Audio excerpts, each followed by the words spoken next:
Aqui nos estúdios da Rádio Cultura de Timbó, nós estamos recebendo nesta manhã a Michele Bork, que é proprietária da Bork, a nossa cervejaria aqui da cidade de Timbó.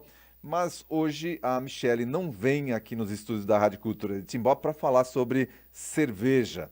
Ela vem aqui para contar uma história muito comovente e que tem o intuito de também conscientizar, né, as pessoas sobre a importância, né, desse assunto que a gente vai falar. Não vou dar mais muitos detalhes, porque a gente vai conversar com ela agora sobre a história do seu filho, Gabriel, que agora está com 6 anos e há 1 ano fez um transplante de rim.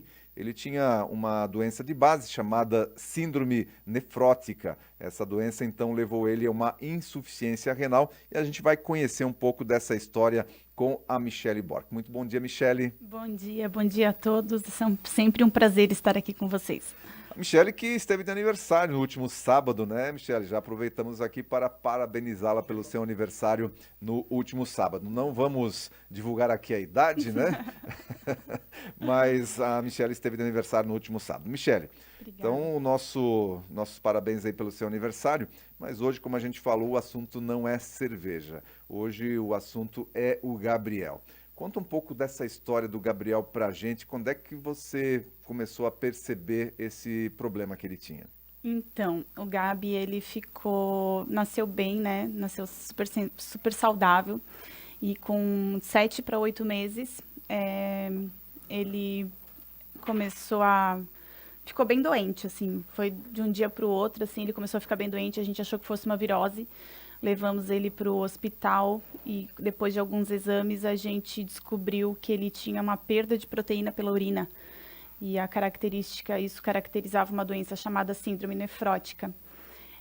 Naquela ocasião ele ficou muito, muito doente, ele foi assim direto para UTI, com insuficiência renal grave na ocasião. Teve que fazer diálise em hospital, na UTI, tudo. Que idade ele tinha nessa época? Ele tinha 7 para 8 meses. 7 para 8 meses. Ele era um bebezinho. Essa doença ela é uma doença considerada rara, né? E que mais rara ainda se manifestar numa idade tão nova. Dentro do quadro é mais comum se manifestar a partir dos 2 anos de idade. Então, naquela ocasião, a médica até nos orientou a fazer um teste genético, né, um mapeamento genético para nos guiar assim no tratamento, porque a síndrome nefrótica, ela é uma doença considerada autoimune, né? Então, naquela ocasião assim foi uma bomba pra gente, porque tudo que me vinha na cabeça era: meu filho vai ter que tomar remédio para sempre, vai ser essa loucura para sempre, de altos e baixos, porque ele pode entrar em remissão, né? Ficar bem, que foi o que aconteceu nos 2 primeiros anos. Ele parou depois de perder proteína pela urina, então conseguiu manter uma saúde estável, conseguiu crescer, se desenvolver nesse período, o que foi muito importante para depois, né? Porque ele ganhou altura, ganhou peso. Porém, em 2019, ele ficou doente, os remédios já não faziam mais efeito e ele ficou 1 ano doente, perdendo proteína. E a proteína ela é a responsável por manter o líquido dentro da célula. Né? Então, quando se perde proteína, o líquido extravasa a célula e causa edema. Então, ele ficava muito inchado. Então, muitas pessoas olhavam para ele e falavam: nossa, seu filho está com alergia? Porque ele ficava com o olho muito inchado, com todo o corpo inchado, assim, sabe? E nessa época aí, você está falando, ele tinha que idade já? Ele tinha uns 2, 3 anos já, certo, né? Uhum. E depois de 1 ano perdendo proteína, e daí essa doença vai agredindo o rim, né? Então ele vai perdendo função renal. Então culminou que no final de 2019, começo de 2020, foi bem pré-pandemia, assim, ele entrou em insuficiência renal, e daí a médica falou: olha, Michele, eu acho que agora a gente tem que começar a falar em transplante, né? E no começo, quando falava em transplante, eu ficava meio que em choque, porque eu não conhecia o processo, assim, né? Então, eu achava que transplante de rim era tão raro quanto um transplante de medula óssea, por exemplo, e não é. Na verdade, é um dos mais fáceis de se conseguir doador, né? Então, a fila de transplante de rim costuma ser muito rápida, principalmente para criança, né? Que criança é Certo, prioridade sempre, né? certo. Então a minha médica falava assim, né? A médica que cuidava da gente, cuidava de mim também. É, Michele, tem paciente meu que ficou horas na fila, né? Então isso me dava uma Um ânimo. motivação, né? Uhum. Mas no caso do Gabi, ele chegou a ficar até entrar na fila. Ele entrou na fila em outubro de 2020. Por conta da pandemia, demorou para ele entrar na fila, né? Que estava tudo parado, os hospitais parados, o número de órgãos doados caiu drasticamente, né? Porque tudo era Covid, então eles nem testavam, né? E não queriam correr o risco também de transplantar um órgão, né? Certo. Então a gente conseguiu entrar na fila em setembro e ficamos um ano na fila de Um transplante. ano Um ano. aguardando. Mas nesse período, como ela já sugeriu por conta dessa insuficiência, como é que ele ficou nesse um ano sem o transplante? Como é que foi essa situação desse um ano de espera? Olha, eu vou te falar, foi bem difícil. Ele começou a fazer diálise, né? Existem dois tipos de diálise, a hemodiálise, né, que é a mais comum que as pessoas ouvem falar, e a diálise peritoneal. Ele fazia diálise peritoneal. Então a gente, em comodato com a empresa que fornecia os insumos, eles nos deram uma máquina e a gente levava para casa essa máquina. A gente tinha em casa e ele fazia todo dia de noite a diálise. Eles colocaram um catéter na barriguinha dele, na região do peritônio. O peritônio é a cavidade onde ficam todos os nossos órgãos, né? Fica o Certo. intestino, tudo. Então é aquela cavidade ali. Então o processo era a infusão de um líquido dentro do peritônio, preenchia, ficava 1 hora e drenava. Daí imagina que fosse tipo um sal, assim, né? Que Certo. drena o excesso do líquido ingerido durante o dia, mais as outras coisas que deveriam sair pela urina, né? E nisso os ciclos variavam em torno de 10 a 12 ciclos por noite, né? E eu digo que foi uma fase muito difícil porque apesar de ele estar muito bem durante o dia, porque daí a gente já não tinha mais a dificuldade da síndrome nefrótica, os edemas e tudo mais, o Gabi ele tinha crises de, sei lá se eram crises de terror noturno, o que era.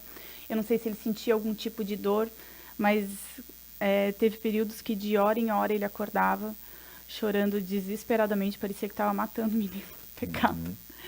E naquela fase foi muito difícil para mim, porque eu tive crise de ansiedade por privação de sono, porque quando eu conseguia acalmá-lo, ele pegava no sono, daqui a pouco já começava o outro ciclo e ele começava a chorar de novo.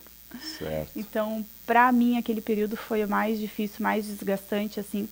Às vezes a diálise ia até às 10, 11 horas da manhã, que eram 12 horas de diálise, né? 12 horas fazendo ali o processo. Todo esse processo, Isso E isso era feito aqui no hospital. não, fazia em Em casa. casa Fazia mesmo. em casa. Essa é a facilidade da diálise peritoneal, né? Ela não Certo, é tão certo. drástica, então a hemodiálise geralmente se faz acho que umas 3 vezes por semana, né? Então sempre tem o deslocamento da pessoa até o centro de hemodiálise, né? E ela também ela é mais agressiva. Então o Mas Gabi no essas. começo ele fez hemodiálise, mas daí tem que ficar controlando tudo, sabe? Certo. Mas essa diálise que era feita aí de 12 horas, e como é que ele reagia? Porque ele teria que ficar, ele ficava 12 horas, ele pode se movimentar? E como é que era esse O processo? catéter que ligava era um catéter bem longo, assim, devia ter uns 3 metros, mais ou menos, então ele podia ficar deitado na cama, a máquina ficava do lado da cama, né? Ele conseguia se movimentar, então ali por volta de 8, 9 horas eu ligava ele na diálise, daí nessa hora ele já sabia que ele tinha que ficar no quarto, e daí depois pegava no sono e ia até, né, o outro dia de manhã. Daí ele sabia que, já tá acabando a diálise, ou então a Ah, diálise certo, já fazia acabou isso durante a noite, então durante a daí. noite, daí ele conseguia dormir. Só que daí tinha essas questões do terror noturno ali que dificultavam a minha vida, né? Certo, certo, certo. Uhum. E aí, então, teve essa espera, teve toda essa situação ali, e aí veio a informação da disponibilidade de um rim para fazer o transplante. Como é que foi esse Na processo? verdade, a gente recebeu 3 ligações, né? Porque a médica falava, nem sempre na primeira ligação vai ser o rim, né? Porque daí tem uma questão de compatibilidade. Geralmente eles avisam 3 pessoas, 3 familiares, porque assim, se chega no hospital e dá algum tipo de incompatibilidade, ele já tem que ter outra pessoa para transplantar, né? Então, a primeira ligação que a gente teve foi 3 dias depois de eu, o pai do Gabriel e o Gabriel sermos diagnosticados com Covid. Mas, Tre- tipo, três dias. 3 dias a gente foi diagnosticado, 3 dias depois a médica liga e eu falei, ai, não dá, a gente tá com Covid. Dela, esquece. Sabe? Meu, eu chorei tanto. Mas tudo bem, não era para ser. E depois demorou bastante pra gente receber a segunda ligação. E eu não lembro por que não deu certo também essa segunda ligação. Mas depois eu também fiquei lendo que vários estudos saíram, né? O Covid era muito recente ainda e alguns estudos saíram justificando essa questão da coagulação sanguínea, né? Então eles não recomendavam que ninguém fizesse nenhum tipo de procedimento cirúrgico até 2 ou 3 meses depois de ter tido Covid, né? Certo. Então eu falava, não é para ser, eu quero que seja tudo tranquilo, né? Então a primeira ligação foi em fevereiro. E daí, no dia 29 de setembro, aquela noite tinha sido bem difícil, né? Eu lembro que eu sentei na cama e falei, ai Deus, quando é que isso vai acabar? Porque eu realmente não aguento mais, sabe? Às 8 horas da manhã, mais ou menos, o telefone tocou. Quando tocou, eu sabia que era ela, né? Daí eu vi a doutora Clotilde, daí eu atendi o telefone, ela falou, oi Michele, tem um rim pro Gabi, como é que ele tá? Eu falei, ele tá ótimo. Ele tá ótimo. Quantos quilos ele tem? Daí eu falei, ele teve dificuldade de crescimento, né? Então o rim, ela falou assim, Michele, o rim é muito grande, é um rim de uma criança de 12 anos que faleceu. E só que o Gabi é a criança a maior criança na fila, nem seria o rim para ele. E eu sempre pedi a Deus, eu quero um rim bem grande. Porque depois que o rim é transplantado, ele não cresce mais no corpo do paciente, sabe? Então eu pensava, só vem um, né? Então eu quero um rim grande para que dure bastante tempo. E daí ela falou, é um rim grande e acho que serve, a equipe de transplante acha que serve. Então vai no hospital, faz teste de Covid e vem para cá. Né? Então a gente tem geralmente 12 horas para chegar e o transplante foi em Porto Alegre. Então a gente já providenciou as passagens, o Luciano foi de carro para lá, eu fui de avião. Na verdade, o Luciano acabou chegando antes do que eu. E chegamos às 9 horas da noite no hospital. E foi todo um procedimento bem rápido. Ali por volta das 11 horas ele entrou no centro cirúrgico. A cirurgia durou umas 3 horas e meia, 4 horas. E deu tudo certo. Daí eu lembro que o médico chamou a gente, ele falou, olha, o rim era grande, a gente colocou, são 3 camadas de músculo que tem que suturar depois do transplante, né? A gente só conseguiu suturar a última, porque era grandão. Mas deu tudo certo, ele já chegou no quarto já fazendo xixi, coisa que fazia 1 ano que ele não fazia, né? Ele não fazia mais xixi, ele era totalmente anúrico. Ele estava no quadro de insuficiência renal mais grave, assim, né? E já começou a fazer xixi e, nossa, foi uma alegria tão grande quando eu vi aquele potão de xixi cheio. Nossa, que legal.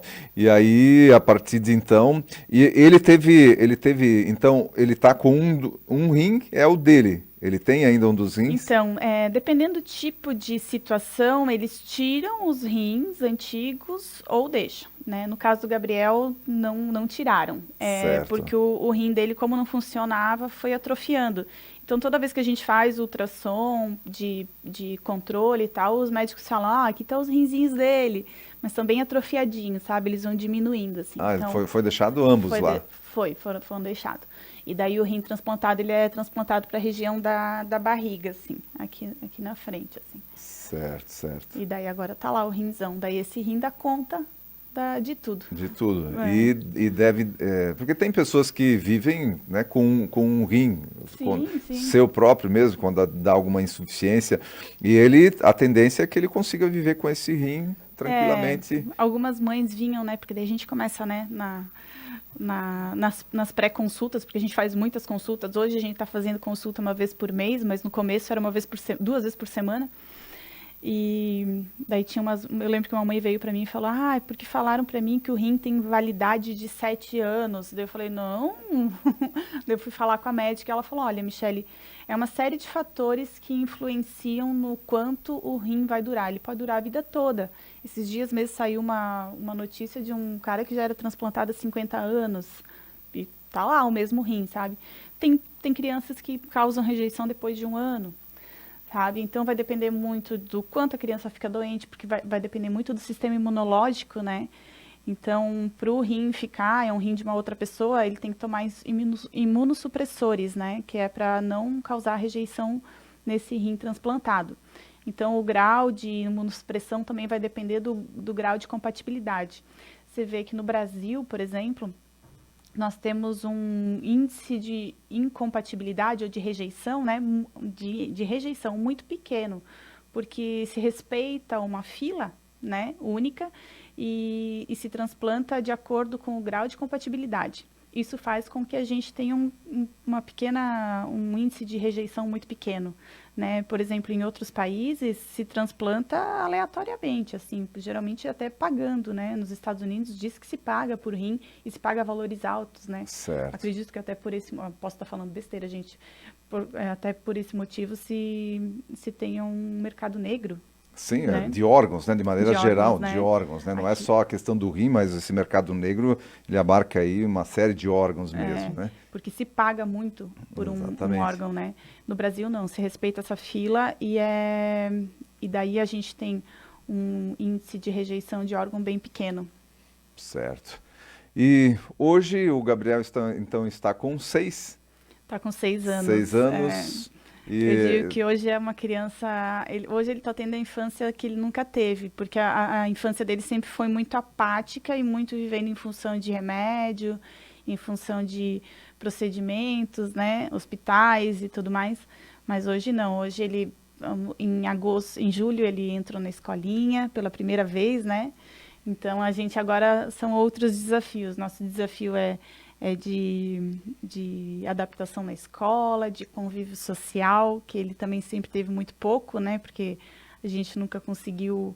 Ele era imunossuprimido antes também, em função da autoimune, né? Então a gente tinha que tomar todo o cuidado para parquinho, escola, convívio, a gente já não podia deixar ele fazer o que ele quisesse, né? Então agora são outros desafios, mas é uma criança normal, graças a Deus. Certo, certo. E ele tem como é o tratamento? Ele precisa fazer algum tratamento? Agora, como é que é a sequência desse tratamento com ele? O tratamento é medicamentoso, né? Então ele toma 3 tipos de remédios que são imunossupressores, né? Como eu falei.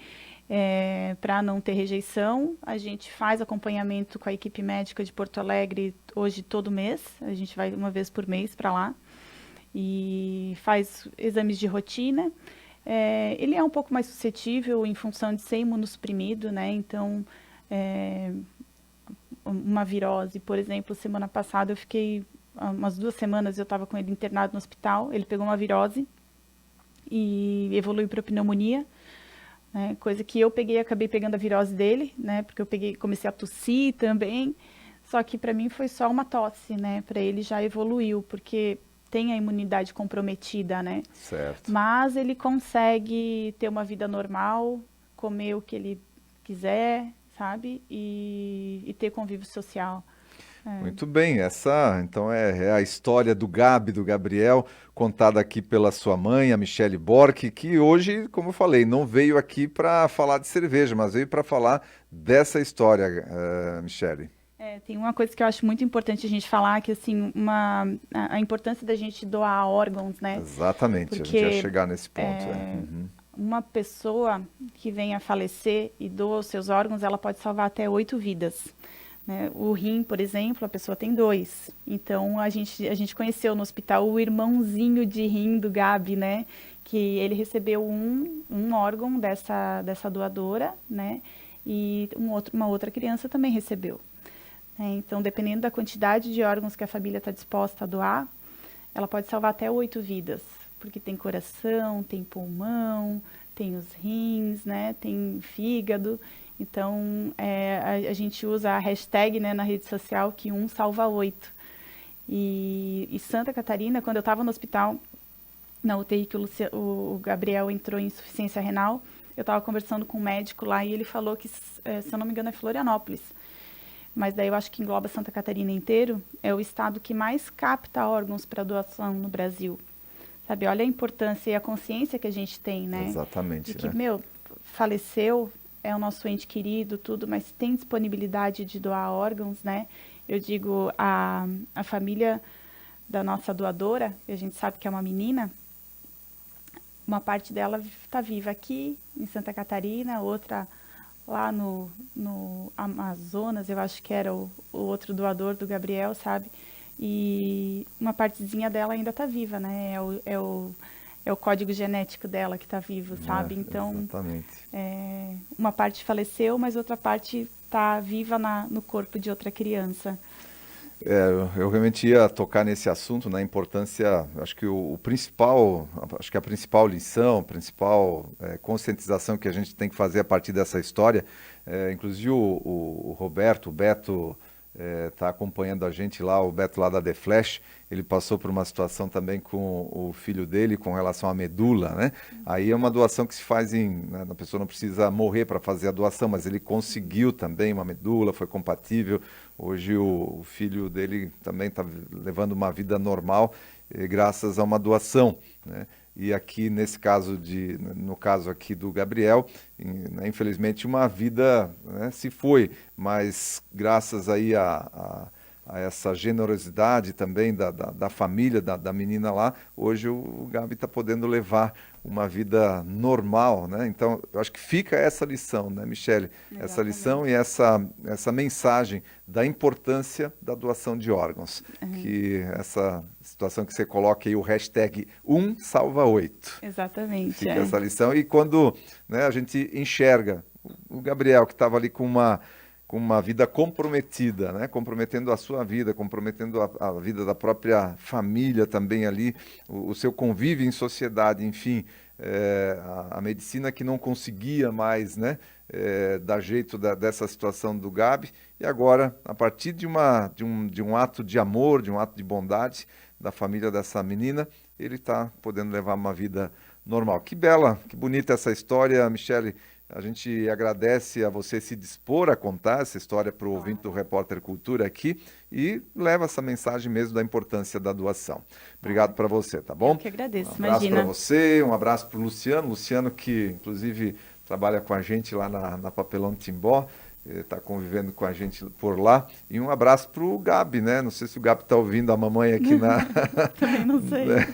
aqui na Rádio Cultura, mas um abraço para ele, sucesso para ele, uma vida longa para o Gabi, com muita saúde, com certeza. Bem de Michele, Deus, obrigada. um abraço.